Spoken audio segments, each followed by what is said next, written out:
আমার নবীজি নামাজে দাঁড়াইছেন, মুসল্লিরা নামাজে দাঁড়ায় গেছেন। কি মজা পেয়েছেন নামাজের ভিতরে। এই গত রমজানে আমি আমার নবীর কবরের পাশে দাঁড়িয়ে নামাজ পড়েছি।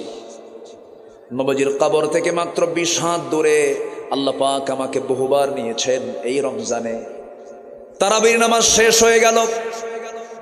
তারাবির নামাজ শেষ হওয়ার পর সেই জায়গার কিছু ইমামদের সঙ্গেও পরিচয় আছে। আল্লাহ তাআলা এই ভাগ্যটা আমাকে দিয়েছেন আপনাদের দোয়ায়, আলহামদুলিল্লাহ। আব্দুর রহমান সুদাইসির নাম শুনেছেন তো? দেখা করেছি, কথা বলেছি। ডক্টর মোহসিন আল কাসিম, মদিনার যিনি ইমাম, তার সঙ্গে দেখা হয়েছে, কথা বলেছি, পরিচয় পর্ব করেছি। এই রমজানে আমার নবীর কবর থেকে মাত্র 20-30 হাত দূরে নামাজে দাঁড়ায় গেলাম। কিয়ামুল লাইল নামাজ তো তারাবি হয়ে গেছে, এরপরে কিয়ামুল লাইল ইমাম সাহেব দাঁড়াইছেন। ইমাম সাহেবের বয়স হলো 90 বছর। কত বছর? আপনার বয়স কত হবে? 75 বছর।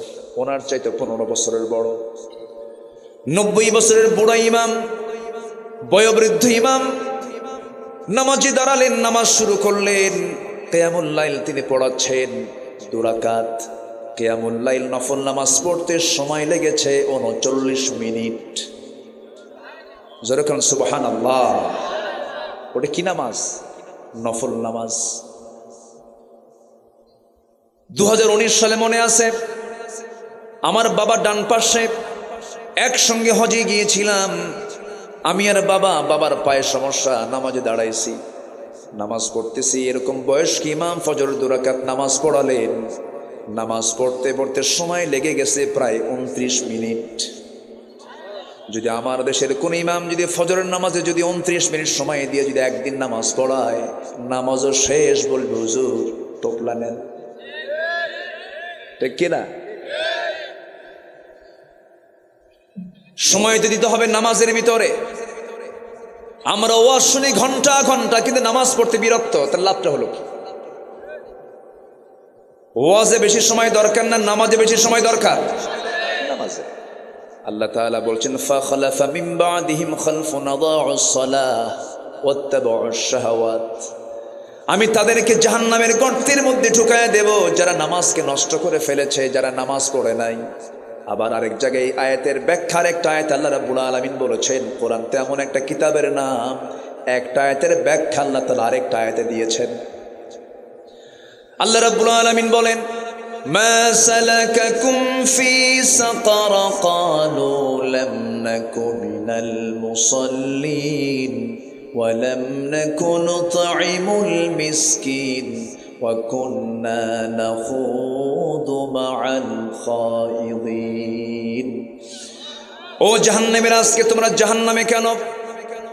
জাহান্নামে প্রবেশ হওয়ার মূল কারণটা কি বলো?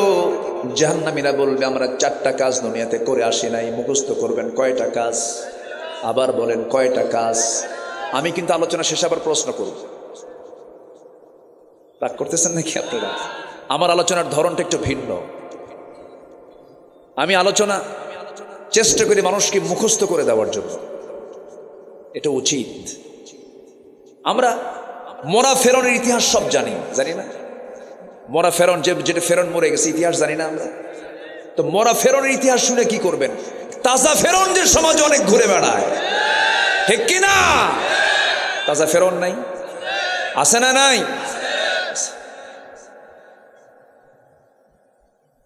মরা আবু জেহেলের ইতিহাস আর কত শুনবো আমরা? নতুন আবু জেহেল আছে না নাই? বসেন বসেন, এখানে বসেন, বসেন। এত সুন্দর মানুষ আপনারা, বলি আলহামদুলিল্লাহ। খুব ভদ্র চিত আচরণ আপনাদের, এবং আমি খুব খুশি হয়েছি যে আজকের মাহফিলে এইখানে যারা কবরবাসী আছেন তাদের আত্মীয় স্বজনই বেশি। বলি আলহামদুলিল্লাহ। জানেন কবরবাসী তারা আজকে অপেক্ষা করছে, আমার ছেলে, আমার নাতি, আমার আত্মীয় আমার জন্য দোয়া করবে। এটাই তো মাহফিলের মূল লক্ষ্য, তো এটাই।